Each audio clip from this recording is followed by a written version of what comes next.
Right. Okay, I'm not really sure how we want to play it tonight, because I think in a sense it might be useful if you could sort of, perhaps Andrea, we could sort of explain what you'd expect the steering committee to do and how, if you like, what our first steps should be. I think it's probably the best thing if everyone's happy with that sort of approach to it. Okay, I'm happy to do that. Does everybody who's online know each other? Seeing everyone around, I think. Do y'all know each other? Okay, that's fine. That's fine. Yeah, I think so. Okay, so let's just recap. So Swindon has got an allocation in your area, and you can either let them make all the decisions or you can try to influence it. And we had the session, I think it was the 13th of December, and not surprisingly at all, a lot of people were anti the development, and I explained that you can't use this neighborhood plan as a way to stop it from happening, just as a way to make it happen in a better way than it would have without your intervention. So I then wrote you a report, which I hope you've all had a chance to look at. And in that report, I summarized what happened in the event. So a neighborhood plan always starts with a vision, and the vision is basically the goal that you want to get to. And I'm saying that it goes till, I believe, 2036, because that's when the reviewed plan goes to, because the neighborhood plan has to be in conformity with the Swindon plan. So that's one of the things that we need to be in conformity with, same end date. And in my report, I just did a very brief review of all the policies. The development plan is basically the Swindon policies, your emerging policies, and the waste core strategy. But the waste core strategy we aren't allowed to touch, but if they did an allocation here, we would have to take note of it. So the Swindon local plan, so we've got the adopted local plan, which is the really important one, but we also have the emerging one that we have to keep an eye on. So the neighborhood plan has got to do this weird thing where it's got to be in conformity with the existing policy that says there's no development in Chiseldon, and at the same time anticipate 42 houses are going to come along. And that's where I help you, so don't worry about that. I will help you with that. So in the session in December, we discussed with the people there what policies might be useful for you to address in the neighborhood plan. One of them was a master plan for Hodson's Road. So in Swindon policy LA 22, as recently updated in, I think it was the 20th of January, Swindon Council did a few updates to it. But basically your policy LA 22, which says 42 houses, and it says how that's all going to be designed. And it's how it's going to be designed part where you guys can really step in and make, quite a lot of a contribution to form the development proposal. So I set out in the report, I suggested a policy on a master plan for that site, which means we say what that site, how it has to be delivered. Look at housing mix, because I think some people said that there were some specific types of housing that you need. Sustainable transport, which is another word for walking and cycling. Protecting your existing local green spaces, so in future they don't get developed. And then if you want a design code. The design code would be for this new development, but also for people who want to make extensions to their houses or build something in between two buildings where there's a little bit of extra space. So the design code is really going to be for two things. And that doesn't sound like a lot of policies, but when you actually look at my report and you'll see all of the list of things that you have to do, oh my goodness, it's a lot of work. Now, the way I wrote the report is that one person on your steering group can kind of take charge of each policy and then work through that list with people that they can find in the community. And then I will obviously support them in that. So, Claire says that she'll send the report out to everybody. Claire, could you send it now? Could you send it now? And then I think it would really help if people could open it up. Because it would be nice. Councillors have got it, but I hadn't actually got around to sending it to our visitors. So yes, while you're talking, I'll do that now. Okay. Okay. And when you guys get this document, if you want to open it up, I'm starting to talk about page 4 onwards. So the report is 19 pages long, but it summarizes the policies and stuff. But page 4 onwards are the individual tasks for individual policies. So, I mean, as far as my involvement is concerned, you guys as a steering group need to make a decision about how much you want to use me. I'm here to help you. I'll admit Ian. How much you guys want to do yourselves. The way that I approach neighborhood plans is that I let you guys write about the local area, about what you love about it and the history, because that's quite the fun part. And then I will write the whole technical part about the policies, the development plan policies, what your policies need to say. And the reason that you hire a person like me is because planning has its own special language and lots of pitfalls. And I will be able to just write it correctly the first time and save everybody a lot of trouble and agony and money, because we'll just do it right the first time. But I need the evidence from you. So I don't know anything about Chiseldon, and you guys know everything because you live there. So the way I've written this report is that you guys can just fill in, provide me with enough evidence that I can then go and write a policy that's going to convince Swindon Council planners, when they get a planning application to come in, that they actually understand what's required and that what is required is in conformity with their policies and the national policy. So that's basically, you guys provide the detail and I do the planning policy writing and that difficult part. And I will also take you through every step of the process all the way up to referendum. So, because it's a minefield, the whole thing is a minefield. And I've done over 20 of them now, but I'm telling you, the first few, I made lots of mistakes because it's not written down anywhere how this is supposed to be done. So you will benefit from all my mistakes, which is a good thing. So really, that's what I have to say. And over to you guys. Ian, you're muted. You're on mute.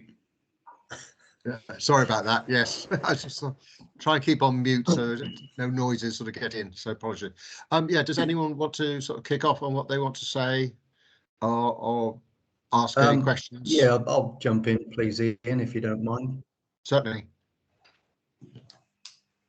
So, Andrea, I take it you want from all of us and obviously people of the community, kind of things that are distinctive and relevant to Chiseldon, things that stand out, I suppose, in a way.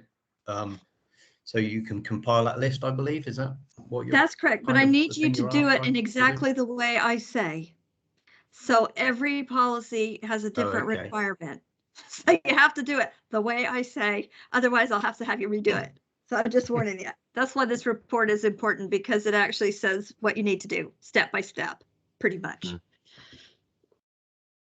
Okay. Yeah, I haven't got that report yet. I don't know whether you sent it through, Claire, have you, to me? I haven't received it yet. Yeah, I've just sent it. I've got a couple of minutes delay on all my emails just in case I make a mistake so I can drag them back again. But yeah, any minute now you'll get that through. I'll just start. So, I mean, Andrea, unless you have questions. Sorry, Andrea, would you want kind of, I suppose, people's views, aspirations of what they would like to see Chiseldon in the future or 10 years down the line or whatever? Or what type of house you would want there? Like if you say you want a percentage of bungalows in the actual, if they build. Okay, I'm just going to wait. Well, but while you guys are getting the policy, I'm going to walk you through so that you guys can start volunteering. So I think the best way for you guys to proceed from this point is that each one of you takes charge of a policy area. Perhaps the master plan policy is the one where we all work together. But let me just go through literally so you understand exactly what I'm talking about. So for the master plan, so that's the Hodson's Road, the allocation for 42 houses. So this is what I said we need to do. First of all, the owner of that site will have taken some action to bring that site to Swindon's attention. So that owner has already got an idea of what they want to do with that site. So the first thing I said was that the clerk, Claire, that's going to be you, needs to actually contact that person and ask them if they want to work with you. And the reason why is because if they work with you, that means that their planning application will be with the community, and they're going to have an agent, so they'll have a planning consultant. But it's like best if we work together, because what isn't very good is if you say we want to have this and we want to have this and we want trees there and we want a cycle path there, and they say no, that's not what we're doing. We've hired somebody and we're going to do it this way. So if we can work with them, that would be great. So the very first task is that Claire needs to do that right away. Try to make contact with them. Say you're doing a neighborhood plan, that you're going to be working on policy LA22. Claire, I can help you write the letter. Okay.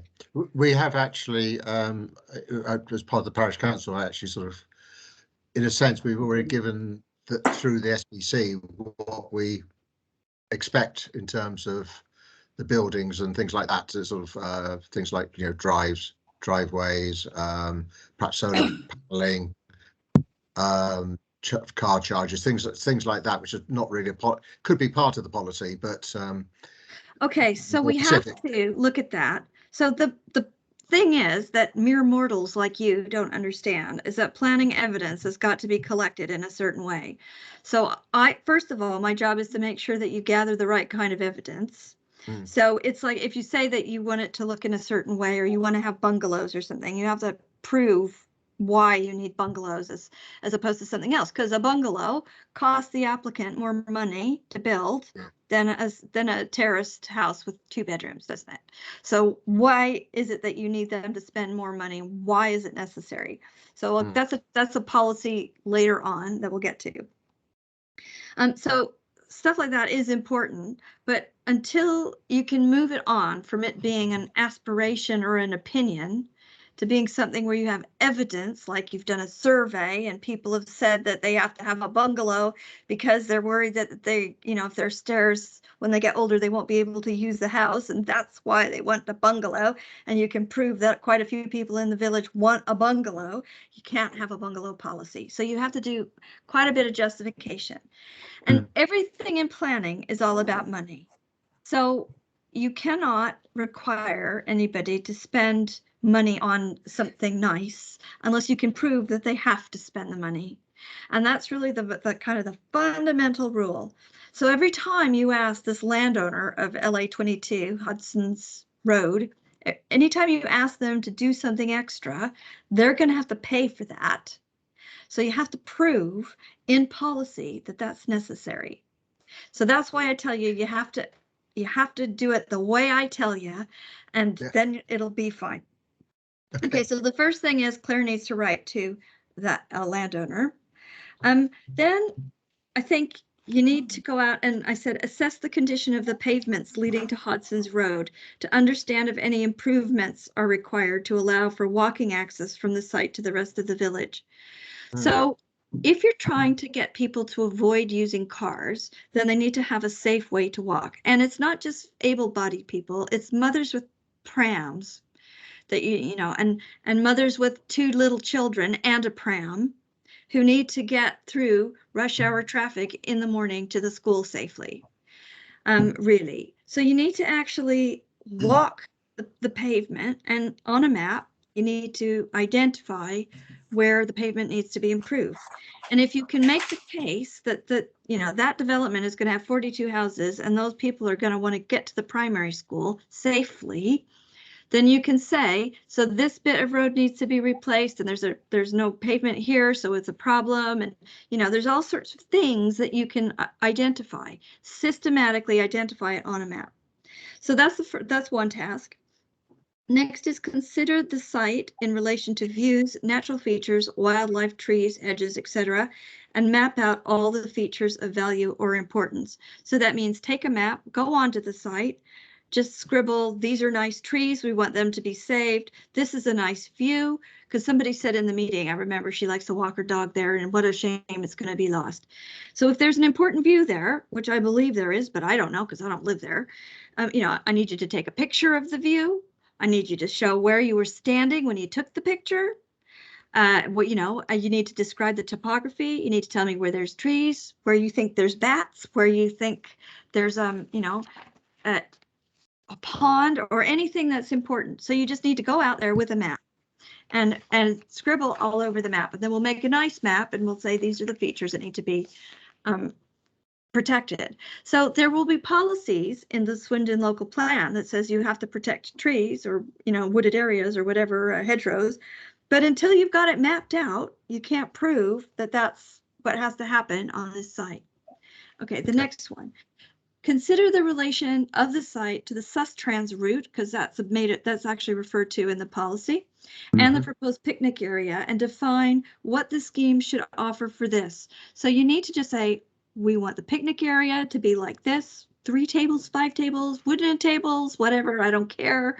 We want to and how big it should be, and where's the Sustrans route. Look at the open space. Again, this is all with your mapping, job. And if you want, I can come with you on that day when you do that. We can all do it together. That's fine. Consider the location and type of open space provision and how landscaping should be designed. So if there's something, special that you want in terms of public park, or you want it to somehow relate to this picnic area, you want the picnic area to be bigger so that it's also the play area. I don't know. You've got to make these decisions about what you want and how you want the scheme to be designed over and above what's in policy LA22. So you need to look at policy LA22. Yeah. Consider what type of play space would be most suitable, because you need to think about, first of all, you guys are going to be managing this play space as a parish council. You probably own it, so you need to understand that.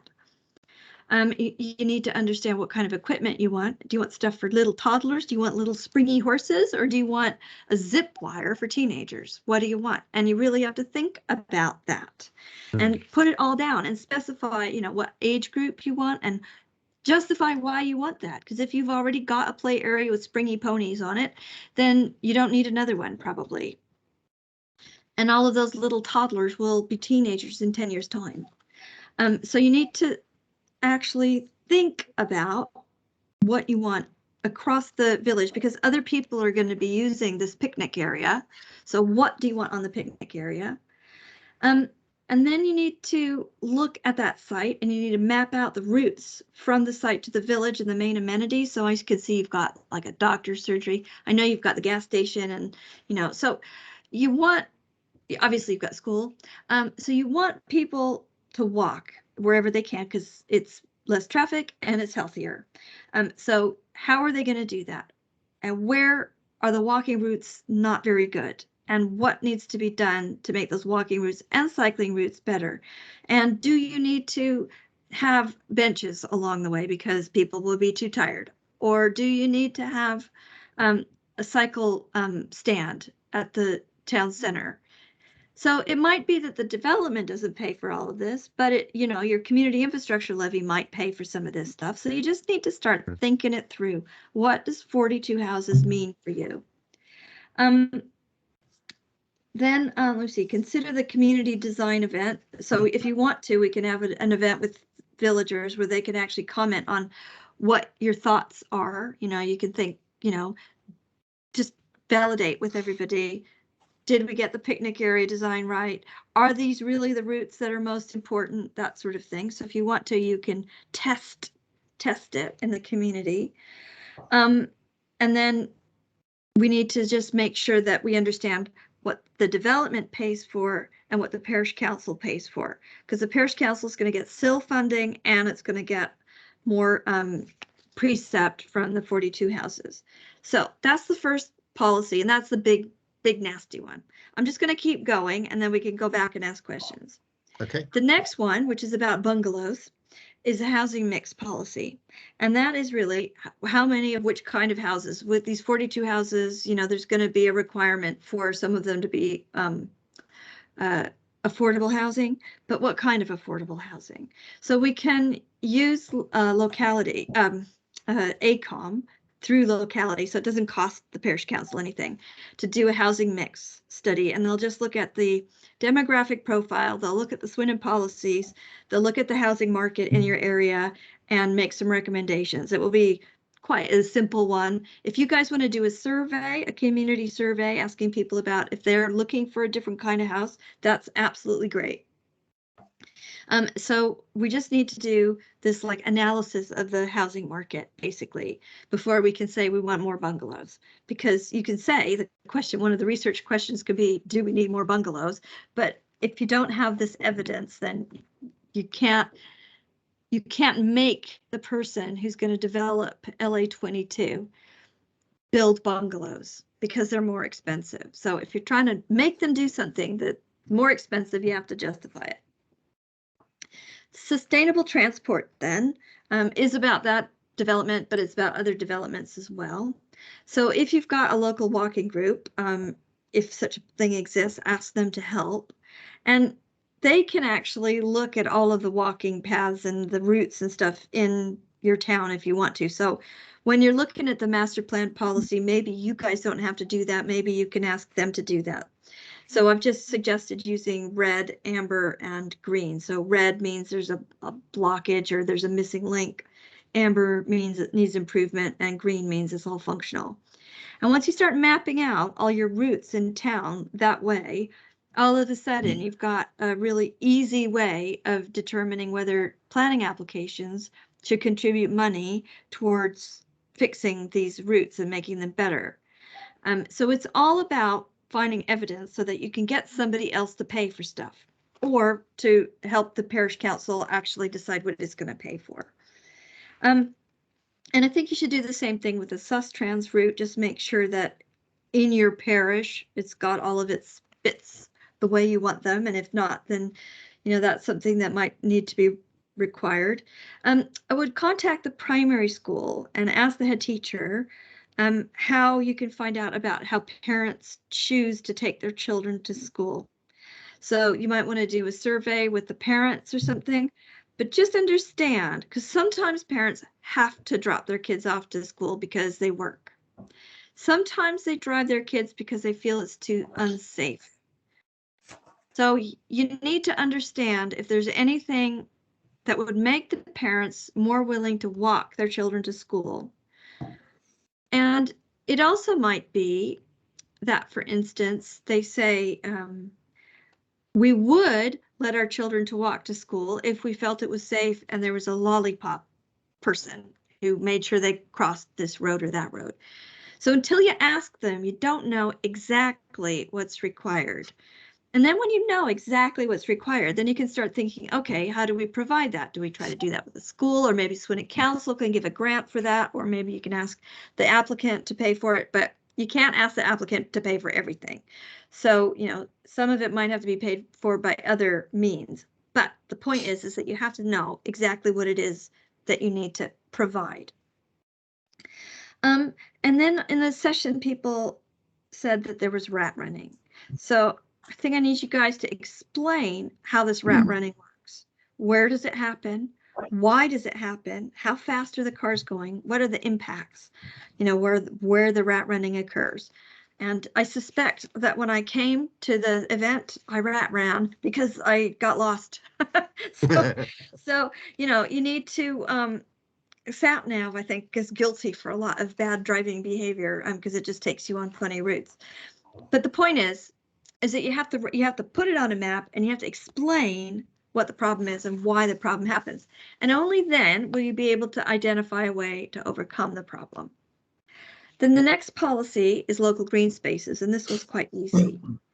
You can protect for future all the spaces that are important to the community, like open spaces, parks, cemeteries, churchyards, playing fields, larger areas of unprotected green space along roads, village greens, all sorts of things. And you can map them, and it's quite easy to put together a table saying why they're important. It's a special thing in the National Planning Policy Framework that neighborhood plans can do. And it's a pretty easy thing, but you just have to decide which spaces you want to include. But it's a great policy. And then I will help you prepare the table, and then you have to put those all on a map, and then they're protected for the future. So that's great. And then finally, the one So all of that stuff, I think you guys can do. No problem. Absolutely no problem. You can do it. And if you wanted to, you could do it all in a month. If you really worked hard, you could do it all in a month. It's not that big of a deal. And then, you know, if you want to work really hard and then have maybe another public meeting in a month and a half or something with like, here are our proposals, that would be fine. The design code is the one that I'm always just a little bit, you know, be careful here. If you've got some people, if you've got anyone in the town, village rather, or the community who's like an architect or an urban designer, you don't know, you might, that would be great. If you had, do you have a civic society or historical society or anything? Right, okay. So you can do a design code, but I'm just telling you right now that it's a lot of work, and I'm not trying to dissuade you, but it's hard to make the policies be applicable in a decision. So if you say, and I'm sorry, it was pitch black when I came, so I don't know what it looks like in Chiselden. But if you say our typical style is white render with thatched roofs, you're going to have a real hard time getting this guy with 42 houses to put white render and thatched roofs, because that's just a really unusual style of building. So you can say it, but the case officer is not going to enforce that when that is not going to refuse the scheme because they don't have thatched roofs on it, because nobody uses thatched roofs anymore, and it's not a normal building cost. Okay, so you can have a design code, but you need to be sure that it's really affordable to deliver. So if you can show that most of your buildings have black slate roofs, and you can say all roof material has to be black in color, that's fine. You can say that, as long as you can prove that there's a lot of black roofs and that's the sort of the general normal style that you have there. Same with the kind of windows that you might have. You know, I come from the Cotswolds, and we've got there's a really typical Cotswold style here. So it's quite easy, and Cotswold District Council's got a very good design code. So I'm happy to work with you to do it, but you have to take a lot of photographs of everything, and you have to break it up into sort of areas, and usually areas are built in a certain period of time. So you have to do what's called a character assessment, where you have to photograph everything, and then you have to describe what the photographs show you, and from that you have to draw generalisms, and then you can say, and new buildings in this area have to follow this style, and new buildings in that area have to follow that style. So you can do that, but it's a lot of work. So I'm just saying it's up to you whether you do it, and I can support you to do that. That's fine. But I just want you to know that it's a bit of work. Also, you need to look at all of the online sources. So you've got all of the stuff on the Historic England list. So you need to look at all of those listed buildings. And you have a conservation area, don't you? Yes. You do. And I can't remember if you have a conservation area statement. Do you? I don't know what one of those is, so I suspect There's not. three big documents, one for Chiselden, one for Hodgson, and one for Badbury, all of their conservation areas. Okay. So, you know, before you embark on a design policy, I would seriously look at those and think, are they going to do the job? Because if they're going to do the job, they won't do the job for this new development, but you might be able to use those documents because they're official to draw out some design rules that you would like to apply in your master plan for this LA 22. I've just had people do lots and lots of work on conservation character assessments for design policies. And because they're not trained, they spend a ton of time, and I'm not trained in this either. Okay, I am not an urban designer, but they put in a ton of work and they don't get very much out of it. So I'm happy to work with you if that's what you want to do. And, you know, we can also, if you really want to, bring in ACOM, but they'll do some pretty generic stuff, I think, probably, and I don't see the point because you can get generic anywhere. So anyway, I'll stop talking now because you're probably sick of the sound of my voice. Those are the policies. So design code, local green spaces, sustainable transport, which is walking and cycling routes, housing mix, and the master plan. Okay. You suggested that we need to consult and get evidence. Is doing something, say a Facebook poll, something like that? I would do a formal survey. Way? No, I Sorry? would do a survey. Paper so, or yeah. Yeah, we can do a survey. You just have to make sure that your survey is asking the questions you need. So you can ask questions. Do you know, how often do you walk into town? Would you walk into town more frequently if there were better routes? What stops you from walking into town? Do you walk to school? What stops you from walking to school? Questions like that. What kind of house do you live in? And I mean, are you looking for a different kind of house? Do you feel that young people are forced to move away? And can you give an example and stuff like that? So you have to do a bit of work before you write your survey to make sure that you're asking the right questions, because that's another mistake, that you just ask a million questions that have nothing to do with your policies. So you have to think very carefully. So I'm very picky about surveys, but once you've got your survey questions, then we can use somebody at Community First Wiltshire, who she just does all my surveys for me and all my neighborhood plans. She's quite reasonable. She'll do it all online, unless you guys want to do it online. And then she'll write a report to say what the results are. So that's, you know, that's kind of what I was trying to get out. Yeah, it's very straightforward. She does a great job, doesn't cost a fortune. So, and I don't have time for that sort of thing. So either she does it or you do it. Sounds reasonable. Back to that, so housing policy, it's the thing, can we bring into things like sustainability, if you like, it's so things that are on the edge of government policy, saying that, you know, because this is the way the country's going, we want to, I suppose in a sense, want to be leading edge on it. It's or is it really difficult thing. Every one of my neighborhood plans wants to save the environment. And of course, because everybody who's doing this work in their spare time wants to, you know, make the world a better place. The answer is, I want you to, first of all, look at the Swindon policy and the emerging policies. I recall that they're quite good. And I want you to ask, are you going to be able to do anything better than that? Okay, yeah. And if you can't, then don't do a policy. Okay. So if you can find a place for a windmill, and you can find a landowner who's going to give you land for a windmill or for a community solar farm or something, then yep, you're going to be doing something better than the Swindon plan can do. If you're just going to say every house needs to have a charging point, well, we knew that already. Okay.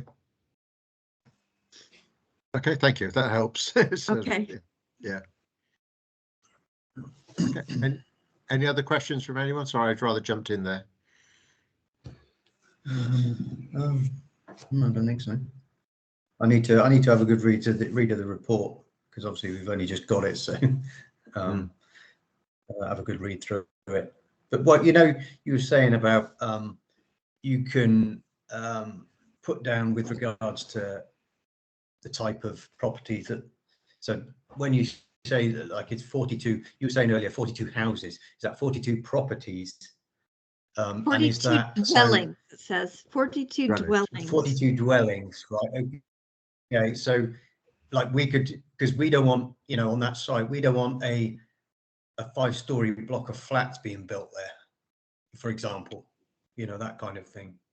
Yeah. Because we don't have that we don't have that in the village, do we? We don't have blocks of flats or anything like that. So, and 3-story townhouses, we don't have that. So, is that something that we can obviously stipulate? And yeah. So the design code policy that you would do if you want to do it. So if you want to go to all the length and to sort of say, there are no 3-story buildings, and we will not have any 3-story buildings because that would be new and we don't want to introduce this foreign style. So that you could do that, or you could do kind of a more lightweight policy if you don't want to do the full design code thing, just on the master plan to say that the character of the village, there are no 3-story buildings, and therefore all buildings must be 2 stories or bungalows. If you know, so there's ways around it. Just I really want to impress upon you that I only want you to do work that's necessary. I don't want you to do any busy work or anything that's not necessary, because it's going to be enough to just do this. Okay. So you guys need to, yeah, you need to really understand and decide amongst yourselves, really. I would recommend that you get back together with or without me, and just each, you know, somebody volunteers to do the house. Well, actually, Claire and Nina and I could just do the housing mix policy, because that's literally apply for a grant, so you don't have to do that. So somebody needs to think about the sustainable transport, see if there's anyone who can help mark out the routes for walking and cycling. You know, somebody needs to contact the school and try to talk about school travel plan and how all that works. Somebody else, probably again, Claire and Nina, needs to just look at all of the green spaces, what you guys own and what other green spaces, maybe somebody else can help them. Identify the important green spaces in the community. The design code, I think you need to talk amongst yourselves whether you want to do that or not. So, you know, look at those conservation area appraisals and decide if that's good enough or if you want more. And remember that the conservation area appraisals are only for the actual conservation areas and the setting. So a little bit outside, but not much. And then when we get to the master plan policy, you know, you guys need to just do all those things I said about just going out and mapping. If you want to have a site visit, which I would love to come with you on a site visit, you know, if you want to have me come to a site visit, we can schedule a site visit when it gets a little bit warmer and lighter. And, you know, walk around the village, but mostly walk around the Hudson's Road site and the Sustrans route, and kind of make some notes about what's worth saving and what's worth protecting, and where we need to maybe put screening in to protect other properties and that sort of thing. So I can help you with the Hudson's Road thing. So yeah, I think you guys need to just sit down and think amongst yourselves what you can do and what you need me to help you with. Okay, so perhaps what might be a good idea, if obviously Claire sent the document out, we all read it, and perhaps people could let Claire know what they think they might quite like to do. Then we'd have a meeting together and thrash it out and see what we're covering and what we're not covering. I think move forward. A face-to-face meeting somewhere would be quite good, I think. Would you not agree? Yeah. So at least then. Okay. I'll send out to everyone the 3 conservation documents, and also the links to the existing and the draft Swindon Borough Council local plan as well. Yeah, that's quite long. Yeah, have a chance to look at all the relevant bits and bobs they need to. Yeah.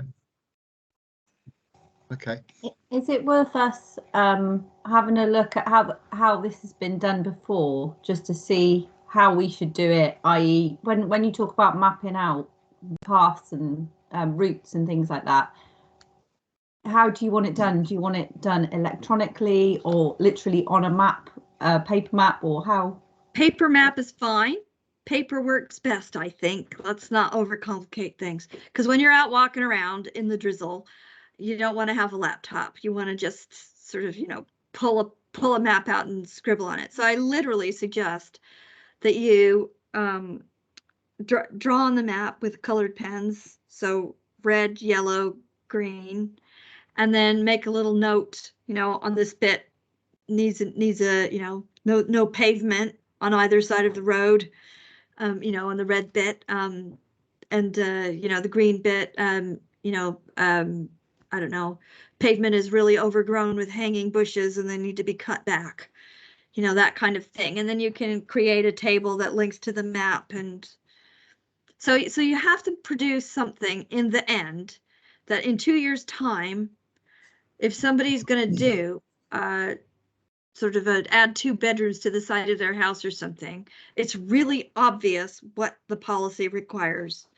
you know, and it's just going to be really obvious what's required. So that's what you have to do, is just make it really clear for anybody who's coming, you know, to apply for planning permission, that it's really obvious what they need to do, so they include it in the policy, in that proposal. Sorry.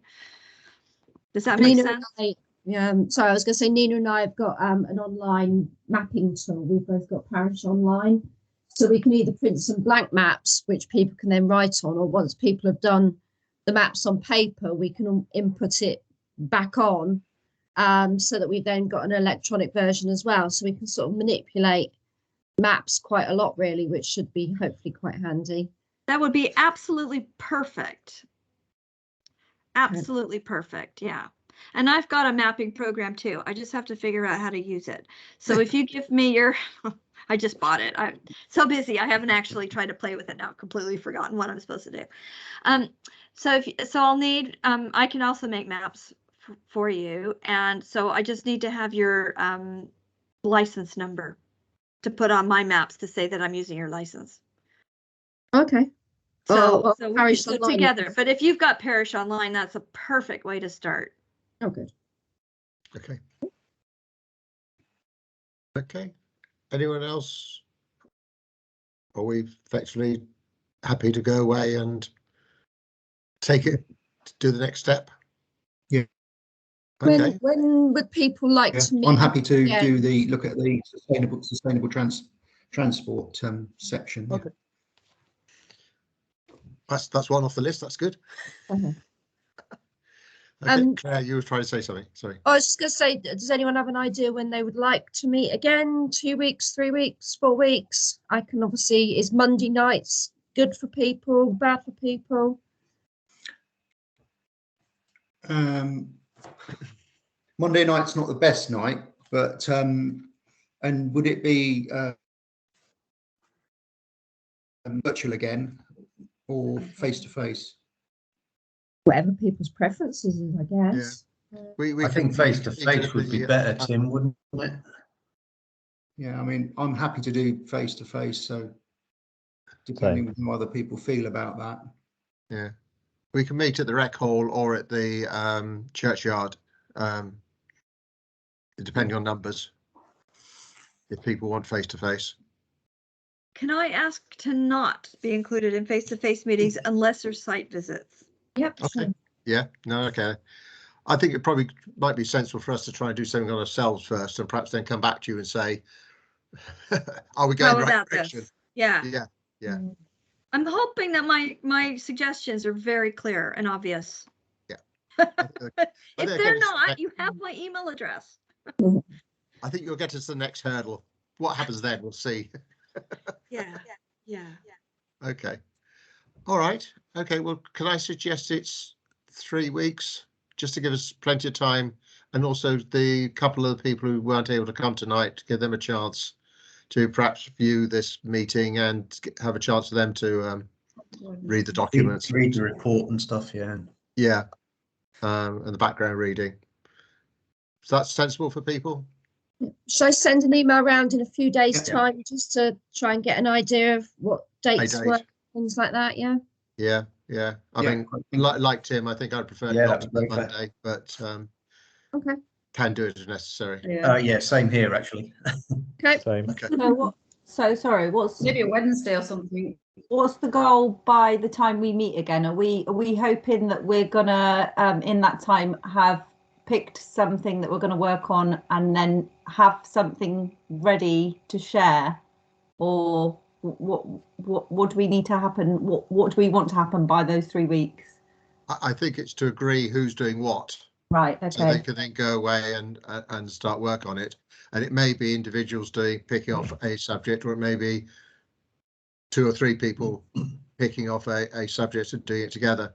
So let's see what we want, and unfortunately what no one's picked up, and see then we can persuade someone to do it, just so that we've got all the policies covered.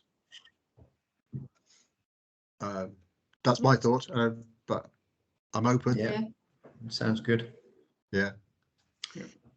Okay. Yeah, thanks very much. Okay, that sounds great then.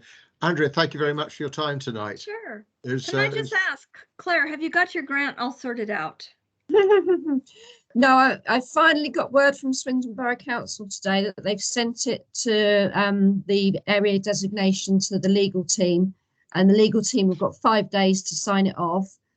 So she suggests I can now get started with localities. So that's my job for tomorrow. Okay. All right. nothing happens fast around here in terms of the council, unfortunately. Well, we just want to make sure that the neighborhood plan is in place before the Swindon local plan is adopted. That's what we Okay. want. What is there a reason? That's our goal. Is a reason for that, why we want to get in first, or is it just looks good? Absolutely. So until the local plan is adopted, that land at LA 22 is countryside. The day after it is adopted, or the day it is adopted, it is a site allocation, and they can put in a planning application on that day, and it will be based on the Swindon local plan policy, unless your neighborhood plan is either really far advanced or in place. So we want to beat that. The talk to people around, I believe they're going to be putting in planning permission sometime this spring for it. Because there's no 5-year housing land supply? No, I think it's just the process that they've been going through, the owner's been going through, and he's got to the point where he's about to put in. He's certainly been talking to the houses around the site, to try and buy some land off them, and or sort out some of them have rights over some of the land and things like that, which he's been trying to sort out. Okay, well, look, you guys do a little bit of like listening and digging and figure out what's going on there. So if that's the case, and I'm sorry, but I recall that you don't have a 5-year housing land supply, then the danger is that will get permission. So we have to demonstrate to Swindon Council that we have got real ideas, not just we're objecting because we don't like it, but we've got real ideas based on what the community wants, as that's being developed through a neighborhood plan, so that we can actually get them, if there's an application that comes in, to go slow or whatever to let us catch up. So there's a game to be played here. Okay. So you guys need to get cracking, really. Yeah. I know there's going to be, I think highways have some issues. You won't know it, but it's actually on quite a dangerous corner. Excellent. And there are essentially three right-of-ways that all join at that corner, plus the road. So it's a 5-way. Okay. Well, hope that, so let me just be really clear. Okay. The more evidence you gather, is exactly the stuff I told you about. Yeah. The more, if a planning application comes forward, you're going to be able to say, but we've started to look at this and we want these trees, we want this screening, we want this play area, because we've already thought it through. So even if your neighborhood plan is in advance, the parish council will have better evidence than if you just object. So it's all good and it's all for the same thing, but we might have to be squirrely whirly how we actually, influence the scheme. Or the guy might just be great to work with, and I'm assuming it's a guy. He might be great to work with and want to work with us, and it will all be wonderful. You never know until you find out and ask him. It'd be nice. Yes. It would be nice. Sometimes something's out. Okay. All right. Okay. Thank you. Okay. Right. If there's nothing else, we'll let everyone get home and, back to what they want to do this evening, and have a good, pleasant rest of the evening.